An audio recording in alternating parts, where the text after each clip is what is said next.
Hello. When I think about the beginning, I remember the small moments the most. The way she tucked her hair behind her ear when she was thinking, the way her eyes crinkled when she laughed. I remember the feeling of knowing, almost immediately, that this was someone I wanted to spend my life with. We met in our mid-20s at a mutual friend's birthday party. It was one of those noisy, crowded events where you barely know half the people, but somehow, we ended up next to each other, talking like old friends. She had this magnetic energy, like she belonged everywhere and nowhere at the same time. I was drawn to her. While I was more reserved, the type to analyze my words before speaking, she was the opposite, effortless, confident, unafraid of silence or laughter. I worked in finance, and my life was structured, built around numbers and logic. She was a photographer, a storyteller in her own way, always seeing the world in a way I couldn't. She could take an ordinary street corner and find something beautiful in it, a reflection in a puddle, the way sunlight hit a brick wall, the unnoticed details of life that most people overlooked. She was like that with people, too. She made everyone feel seen, like they mattered. We started dating soon after that night. It was easy with her, even when she teased me for being too serious, too caught up in my work. She reminded me to have fun, to slow down. I, in turn, gave her stability, a sense of direction when her restless spirit made her question everything. We balanced each other in ways that made sense, in ways that made us both better. Our relationship wasn't perfect, of course. We argued, like any couple. She had a fiery side, passionate and stubborn, while I was more methodical, always wanting to talk things through logically. But at the end of every disagreement, we always found our way back to each other. That's what love was, I thought, choosing each other, again and again. After 3 years of dating, I proposed. I took her to the lake where we had spent one of our first weekends away together, just the two of us. I had planned out the whole thing, down to the words I would say, but when the moment came, all of that vanished. She looked at me with that familiar mix of amusement and affection, and before I could even get the words out properly, she was already saying yes. We got married a year later, a beautiful fall wedding surrounded by our closest friends and family. It felt like the start of something solid, something lasting. Life stretched out in front of us, full of promise. Looking back now, I can still see the way she smiled at me that day, the way her fingers squeezed mine as we said our vows. I can still feel the certainty I had in my heart that this was forever. The early years of our marriage were some of the happiest of my life. We were still young, still caught up in the excitement of everything new, new routines, new adventures, new milestones. We had rented an apartment at first, a cozy space in the heart of the city, but within 2 years, we bought our first home. It wasn't anything extravagant, just a modest house in a quiet neighborhood, but to us, it felt like a kingdom. Decorating it became an adventure in itself. She had an eye for design, and I let her take the lead. She filled the walls with framed photographs, some of her own work and some vintage prints she had collected over the years. I focused on practical things, making sure the finances were in order, fixing whatever needed fixing. We found a rhythm in these small things, a sense of comfort in knowing we were building something together. I had always been a planner. My career in finance suited me because I thrived on structure, on long-term goals and carefully calculated risks. She was the opposite. She was spontaneous, driven by feeling rather than logic, and I admired that about her. While I thought about where we would be in 10 years, she was thinking about what we could do that weekend. It wasn't always easy, sometimes. My focus on the future made me impatient with her love for the present, but we balanced each other out. I gave her stability, and she reminded me to live in the moment. Weekends were our time. We loved taking road trips, picking a random town on the map and spending the day exploring. She always had her camera, capturing everything, the way the light hit the trees, the expressions of strangers, the little details I never would have noticed. At home, we'd cook together, drink wine on the back porch, and talk about everything and nothing. Those were the moments that made life feel full, the moments that made me believe we were exactly where we were meant to be. We had conversations about children, about what kind of parents we would be. She wanted a big family, while I thought 2 kids would be enough. We weren't in a rush, though. We told ourselves we had time, that we should enjoy each other first before adding more to the picture. So we focused on our careers, our travels, and the life we were creating. She had started working at a creative agency, a job that allowed her to do what she loved while also providing the kind of security she had never really cared about before. I was proud of her. She had always been talented, but now she was finding real success, and I loved seeing her excited about her work. My own job was demanding, but I didn't mind. I believed that all the hard work would pay off in the future, that everything we were building would last. In those years, I never doubted us. I never questioned whether we were happy, because it felt like we were. I knew we had our differences, but I thought they made us stronger. She was my best friend, my partner. We had built a life together, one that felt solid and secure. And for a long time, that was enough. The years passed, and our life settled into a comfortable rhythm. We had built something stable, something that felt real. Our careers kept us busy, mine in finance, hers in the creative industry, but we always made time for each other. Date nights, weekend getaways, lazy Sundays spent in bed with coffee and books. We had inside jokes, routines that felt sacred, and a bond that, to me, seemed unshakable. She thrived in her career. The agency she worked for gave her the freedom to be creative, and she loved every second of it. She had a way of bringing life into everything she did, whether it was a marketing campaign or the way she arranged flowers on the kitchen table. She could make even the most ordinary moments feel special, and I loved that about her. I was growing in my own career as well. My job required long hours, but I never minded. I liked knowing that my work provided us with security, that I was setting up a future where we wouldn't have to worry about anything. I had always been the type to plan ahead, to think about 5 years from now, 10 years from now.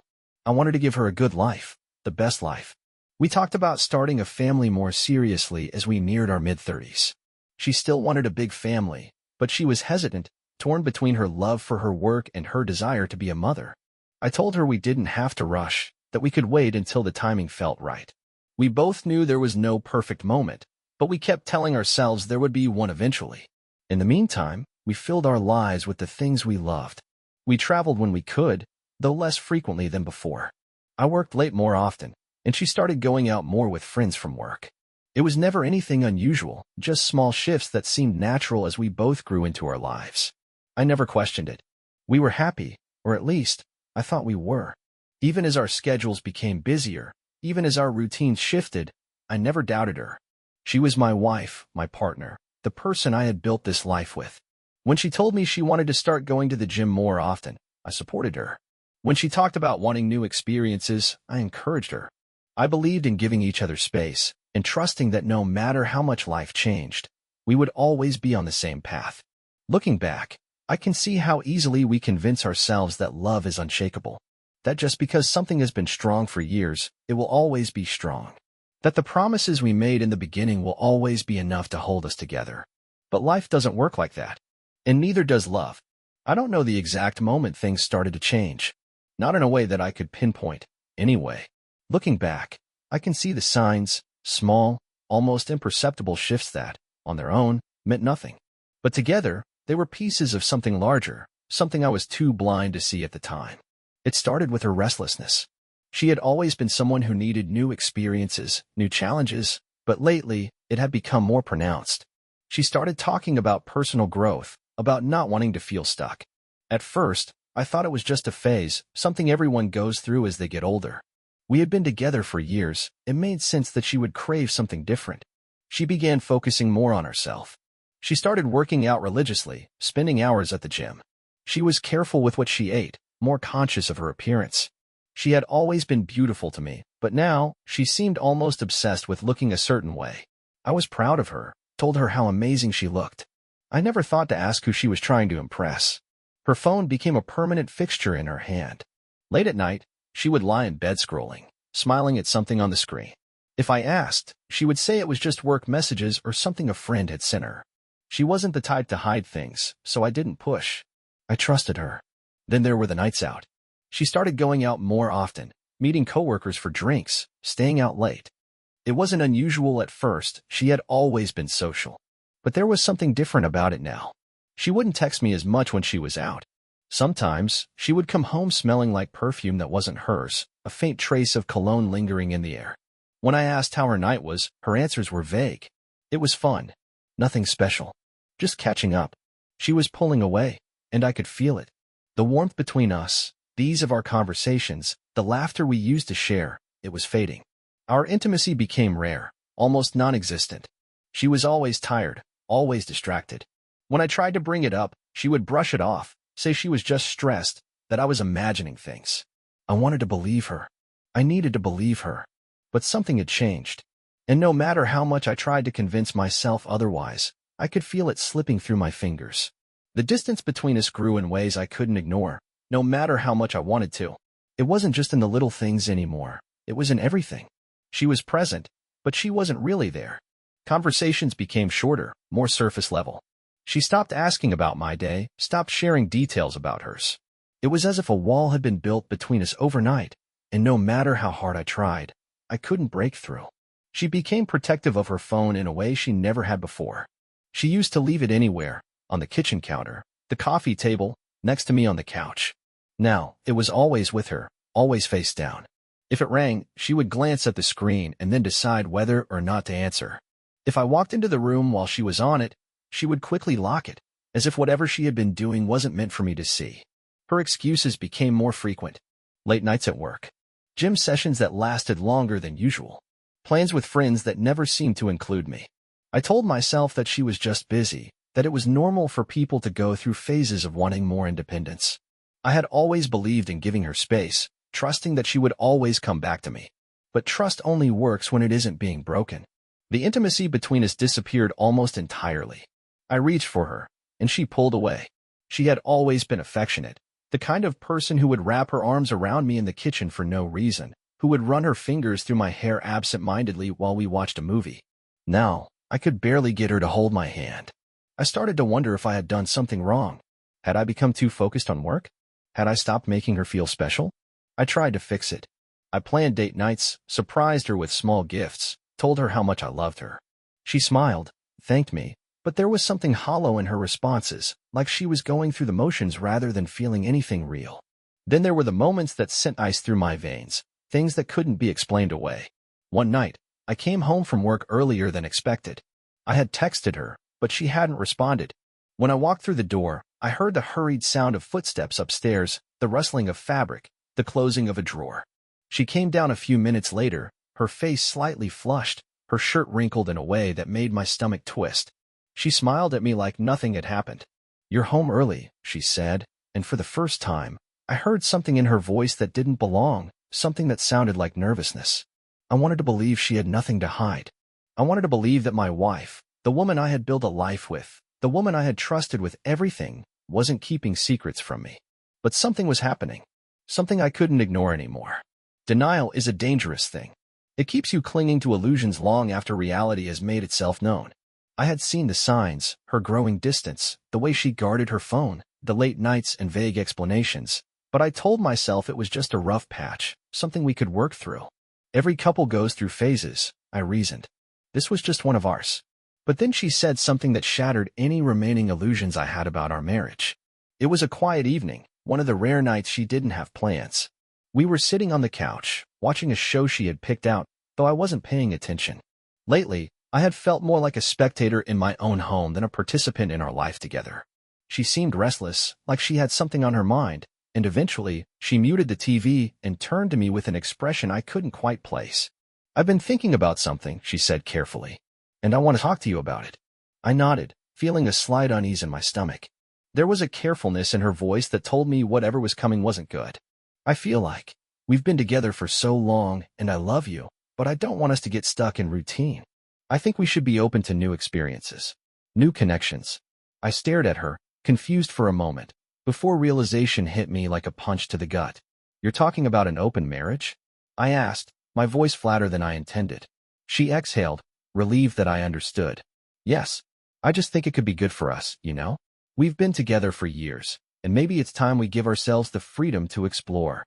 The way she framed it, like it was some kind of progressive, enlightened decision for the sake of our relationship, made me feel sick. As if what we had wasn't enough. As if I wasn't enough. "No," I said, shaking my head. "Absolutely not." She frowned, as if she hadn't expected me to refuse so quickly. "Why not? A lot of couples. I don't care what other couples do. That's not us." She pursed her lips, nodding as if she was trying to stay calm, but I could see the disappointment in her eyes. And that's when it hit me. This wasn't a discussion. This wasn't some abstract idea she had been toying with. She had already made up her mind. She wanted out, at least emotionally, if not physically. And if I wasn't willing to go along with this, then I was the obstacle. That was the moment something inside me shifted. For so long, I had convinced myself that whatever was happening, we could fix it. That if I just tried harder, loved her more, we would find our way back to what we had before. But this wasn't something we could come back from. She wanted the freedom to be with other people without guilt. She wanted permission to do what, deep down, I already suspected she had been doing. And when I refused to give it to her, I saw it in her face. She had already chosen another path. After that conversation, she didn't bring it up again. But things between us changed in a way that was impossible to ignore. She barely tried to hide the distance anymore. The nights she came home late became more frequent, and when she was home, she seemed absent, like she was just waiting to be somewhere else. I had spent so much time denying what was happening, trying to believe that we were just going through a rough patch. But now, I saw things for what they really were. My wife was slipping away from me. And worse, I was starting to wonder if she had ever really been mine at all. Something inside me had shifted after her proposal for an open marriage. It was like a switch had been flipped, stripping away the last remnants of the man who had spent months making excuses for her. I wasn't in denial anymore. I wasn't clinging to the idea that this was just a rough patch. No, I saw it clearly now. My wife was already gone. She moved through our house like a stranger, her presence colder than ever. She barely tried to keep up appearances, didn't bother pretending she was interested in our life together. Her absences grew more frequent, her explanations vaguer. Late night at work, drinks with friends, gym session ran long. I didn't even bother nodding anymore. I just let her say whatever she needed to say so she could walk out that door without guilt. She stopped caring whether or not I believed her. That's what told me everything. But I wasn't going to confront her. Not yet. Not without proof. So, I started paying attention. The secrecy, the constant texting, the way she angled her phone away from me, it was all so obvious now. I should have seen it sooner, but I had been too trusting, too naive. That was over. One night, she came home late, nearly 1 in the morning. I was already in bed, pretending to be asleep, but I could hear her moving through the house. She was quiet, too quiet. Then, I caught the scent, one that didn't belong to me. A trace of cologne, faint but distinct, mixed with her perfume. It wasn't the smell of a bar, of a group outing with friends. It was the smell of being close to someone. Too close.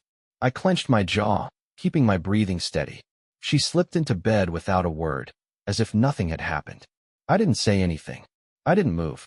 But in that moment, my patience reached its breaking point. I was done waiting for the truth to reveal itself. I was going to find out exactly what kind of woman I was married to. And when I did, there would be no forgiveness. I hadn't planned to come home early that day. It was pure chance. An afternoon meeting got canceled, and instead of wasting time at the office, I decided to head home. Maybe I wanted to test a theory. Maybe, deep down, I already knew what I was going to find. I pulled into the driveway and noticed something immediately. Her car was there. That was strange. She had told me she'd be at the gym and then heading to meet a friend for coffee. A sick feeling settled in my stomach as I stepped out of my car. My hands curled into fists at my sides. The house was quiet, too quiet. Then I saw it. An unfamiliar car parked a few houses down. I knew right away it wasn't a coincidence. My heart pounded as I walked toward the front door. The moment I stepped inside, I noticed little things that sent my blood boiling. A pair of men's shoes, ones that didn't belong to me, carelessly placed near the entryway. A jacket tossed over the back of a chair. The faintest trace of cologne in the air. And then, from upstairs, I heard it. A muffled laugh. Her laugh, followed by a man's voice. Something inside me snapped. I took the stairs 2 at a time, my pulse hammering in my ears. As I reached the bedroom door, I didn't hesitate. I kicked it open with a force that rattled the walls. And there she was, my wife, naked, straddling another man. For a split second, they were frozen in shock. Her eyes widened in horror, her mouth parting as if she was about to say something, an excuse, a lie, anything to salvage the moment. But there was no salvaging this. The man, some smug-looking bastard, younger than me, cockier, scrambled back, reaching for the sheets as if covering himself would somehow undo what I had just seen. Something primal took over me. I had never felt rage like this before, pure, blinding, consuming. My fist clenched so tightly I could feel my nails digging into my palms, but I didn't care. "You disgusting, worthless whore," I growled, my voice shaking with fury. "This is what you've been doing? This is what you threw our marriage away for?" She stammered, her face paling. "It's not. Shut up, I barked. I turned my gaze to the man who had just been inside my wife. Get the fuck out of my house before I break your goddamn face. The idiot hesitated, as if considering some pathetic attempt to assert himself, but one look at me and he knew better. He scrambled for his clothes, tripping over himself as he tried to gather them. I turned back to my wife, who had wrapped herself in the bedsheet like that would somehow protect her from what she had done. I had never seen her look so small, so pathetic. I gave you everything, I said, my voice low but deadly. And you repay me like this? Tears welled in her eyes, but I didn't care. Not anymore. She could cry all she wanted. There was no coming back from this. Get out, I spat. Get your shit and get out of my house. You don't live here anymore. Her lips trembled. Please, we can now. There is no we, I interrupted coldly. You made sure of that the moment you spread your legs for another man in my bed. I turned and stormed out of the room, leaving her in the wreckage of her own betrayal. I had loved her once. I had built a life with her. But all of that was gone now. Now, I only wanted one thing, revenge. I didn't stop moving. If I did, I might have done something I couldn't take back. The moment I left the bedroom, I went straight to the hallway closet, grabbed the biggest suitcase I could find, and marched back inside. She was still sitting there, wrapped in the bedsheet, her face streaked with tears. Pathetic. Get up, I ordered, my voice sharp as a blade. She flinched, but didn't move. I wasn't in the mood to repeat myself. I stormed over to the dresser, yanked open the drawers, and started throwing her clothes into the suitcase. Everything shirts, jeans, lingerie she clearly hadn't been wearing for me. The sight of it made my blood boil even more. Stop, she finally cried, scrambling off the bed. Please, just talk to me. I turned to her, my eyes burning with disgust. Talk to you? The time for talking was months ago, when you were sneaking around, fucking someone behind my back. Now? You get out. End of story. Her lip trembled. I made a mistake. I laughed, but there was no humor in it. A mistake? No. You made a choice. Over and over again. Don't insult my intelligence by pretending you regret it now that you've been caught. She reached for me like she had the right, but I jerked away. I wasn't going to let the hands that had just been all over another man touch me like nothing had changed. Everything had changed. Her sobs grew louder, but I wasn't moved. I used to hate seeing her cry. Now, I felt nothing but satisfaction. I grabbed more of her things, shoes, toiletries, jewelry, and tossed them into the bag without care. Then I turned to her again. Get dressed.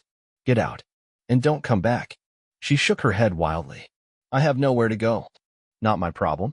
But I stepped forward, so close she had to tilt her head up to meet my eyes. You didn't care about where I'd be when you were in this bed with him. You didn't care about what this would do to me. So don't expect me to care about where you land. She finally seemed to understand there was no reasoning with me. No way to undo what she had done. Her face crumbled as she turned, picking up the clothes I had thrown, getting dressed with shaky hands. I stood there, arms crossed, watching her every movement like a warden overseeing a prisoner being escorted from his sight for the last time. When she was done, she turned back to me, her eyes pleading. Is this really it? She whispered. I stared at her, taking in the woman I had once loved, the woman who had destroyed everything. And then I answered, cold and final. This was over the second you betrayed me. She dropped her head, gripping the handle of her suitcase with white-knuckled fingers. I pointed to the door. Out. She hesitated for one last second before walking past me, her shoulders hunched, her sobs muffled by the walls of the home she no longer belonged to. And then, the door closed behind her. I exhaled, my fists still clenched, my chest heaving with the remnants of rage and adrenaline. But I wasn't done. I turned back to our bedroom, no, my bedroom now, and surveyed the wreckage of my marriage. The bed, still unmade, still stained with betrayal. The smell of her perfume, the traces of him. I wasn't going to sleep in this bed ever again. I wasn't going to sit in this house and wallow in what she had done. No, I was going to erase every last trace of her.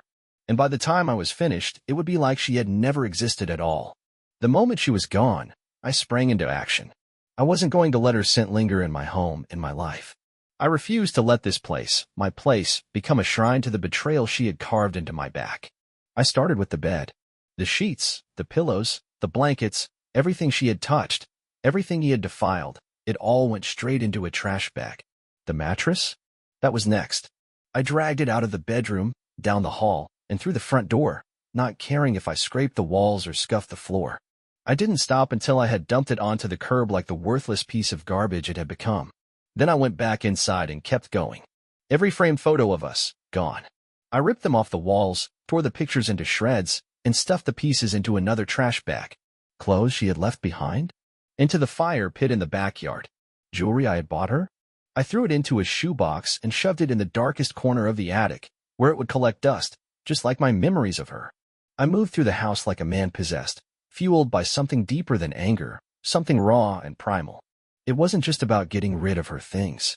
It was about reclaiming what was mine. By the time I finished, the house felt different.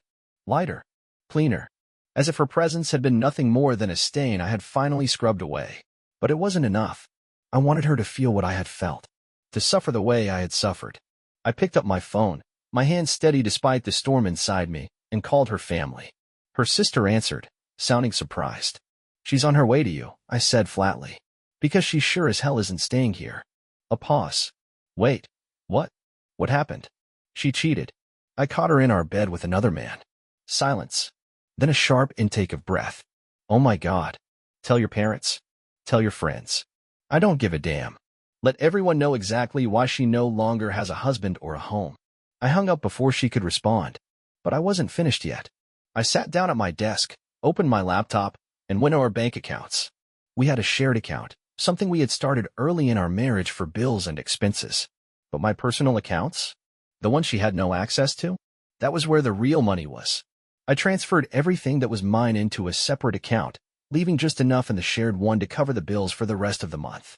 Just enough for her to survive, but not enough for her to think she had any claim to the life we had built together. Then, I changed every password, my email, my banking, my streaming services, even the damn grocery delivery app. She would find herself locked out of everything, just like I had been locked out of the truth.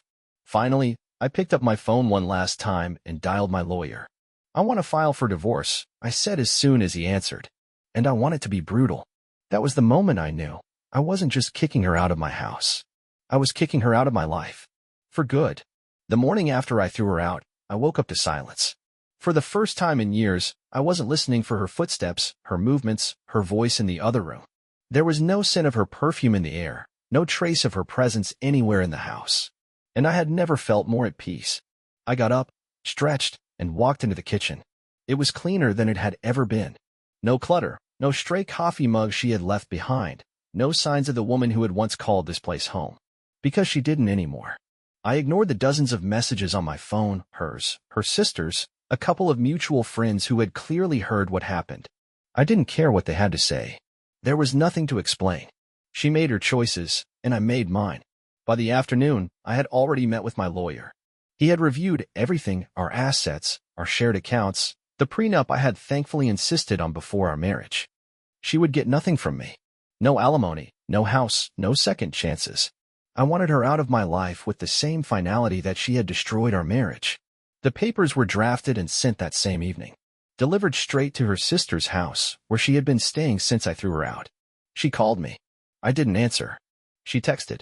"Please, just talk to me." Blocked. I was done giving her space in my life. By the end of the week, she had tried every angle, apologies, excuses, even anger. "You didn't have to throw me out like that. We could have talked about it. I made a mistake, but we were having problems. You weren't there for me. You're being cruel. You loved me once. Doesn't that mean anything to you?" No, it didn't. Because love dies the moment betrayal takes its place.